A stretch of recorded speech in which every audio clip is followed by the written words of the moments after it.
11th class chapter 3 trigonometric function के exercise 3.3 के questions number 5, 6 और 7 आज हम इनको डिस्कस करेंगे। जिस बच्चे को ट्रिगो के फॉर्मूले आते हैं उसके लिए ट्रिग्नोमेट्री के कोई भी प्रॉब्लम कभी नहीं आएगी। इसलिए ये भी कहा जाता है नो ट्रिग्नोमेट्री नो फार्मूले या नो फार्मूले नो ट्रिग्नोमेट्री। क्या मतलब अगर ट्रिग्नोमेट्री के आपको फार्मूले नहीं आते हैं तो आप कभी भी ट्रिग्नोमेट्री नहीं कर सकते हो। तो इसलिए ये उम्मीद करके कि आपको फार्मूले आते हैं, आज हम क्वेश्चन नंबर 5, 6 और 7 डिस्कस कर रहे हैं। देखें पहला क्वेश्चन, फाइंड द वैल्यू। अब हमें जो वैल्यू फाइंड आउट करनी है, जो हमारा क्वेश्चन नंबर 5 है उसका फर्स्ट पार्ट जो है वो है हमारा साइन 75। 10th क्लास में हमने साइन 0, 30, 45, 60, 90 पढ़ा था। आज हम साइन 75 पढ़ेंगे। तो सबसे पहले तो हमारे पास नॉर्मल वैल्यू इसकी है नहीं, तो सबसे पहले तो इसको ऐसा ब्रेकआउट करेंगे कि हम इसको फॉर्मूले की मदद से सोल्व कर सकें। तो सबसे पहले अगर हम बात करते हैं साइन, इस 75 को लिख लिया 45 प्लस के 30। अब 45 प्लस 30 है क्यों? वो इसलिए क्योंकि हमारे पास 45 की वैल्यू भी है और 30 की वैल्यू भी है। अगर हम चाहें तो इसको 60 प्लस 15 में करें तो उसमें 60 की वैल्यू तो हमें आती है लेकिन 15 की वैल्यू नहीं पता है। तो इसलिए उसको इस तरह तोड़ना है जिससे हमारे पास दोनों वैल्यू आ सकें।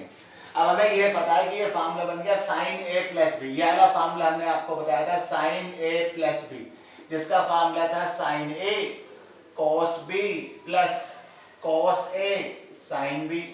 ए का मतलब 45, बी का मतलब 30, तो यहाँ आ गया sine 45 cos 30 plus cos 45 sine 30। A का मतलब 45 और बी का मतलब 30, तो साइन 45 मतलब 1/√2, कॉस 30 √3/2, कॉस 45 1/√2, साइन 30 1/2। तो √3 अपॉन में 2√2 प्लस 1 अपॉन में 2√2। हमने एलसीएम निकाला, यहाँ आ गया 2√2, इसकी वैल्यू आ गई √3 प्लस के 1। तो ये हमारे पास √3 प्लस 1 2√2। रेशनलाइज करा √2 अपॉन में √2, तो √3 को √2 से इंटू करा √6 और 1 को √2 से इंटू करा √2, √2 को √2 से इंटू करा 2 और 2 2 जा 4। ये जो वैल्यू आ रही है √6 प्लस √2 डिवाइडेड बाय 4, ये वैल्यू हमारे पास है साइन 75 की। इसी तरह अगर हम बात करते हैं इसके दूसरे पार्ट 10, 15, अगर हमने इसके फैक्टर्स करें तो 10, 15 को लिख लिया 45 माइनस के 30।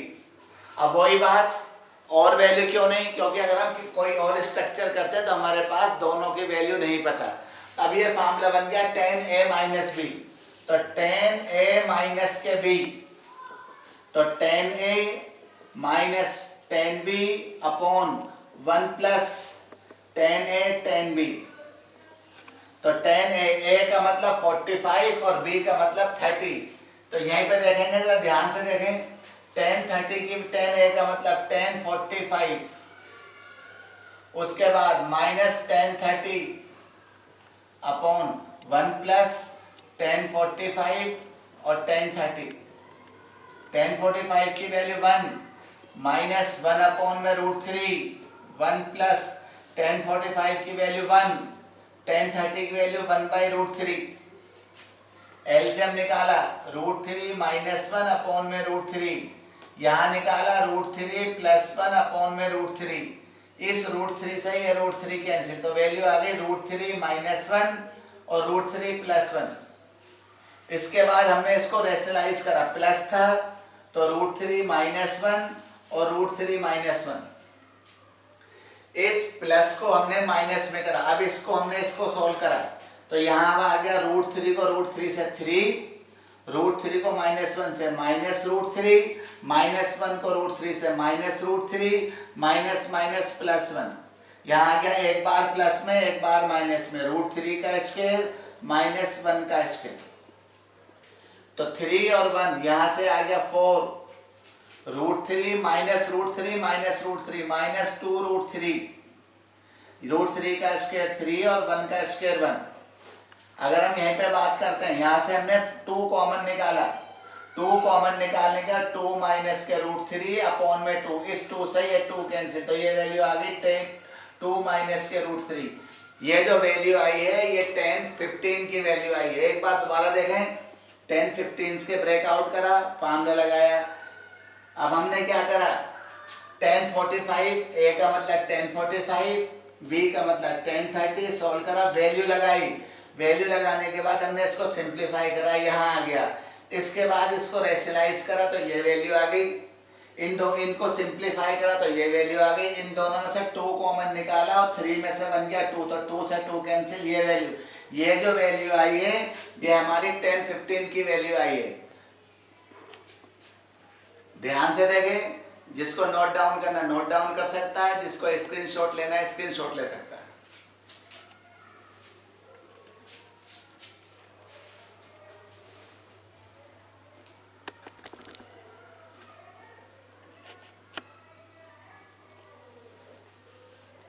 आगे देखें,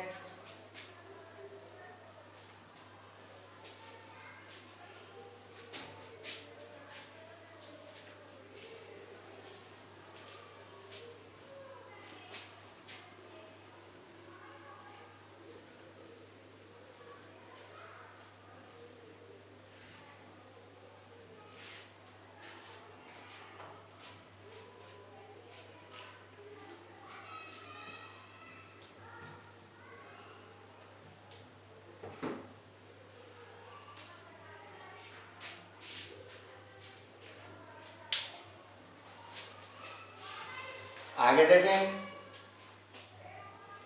क्वेश्चन नंबर 6, इसका जो हमारा LHS है, cos π/4 - x, cos π/4 - ky,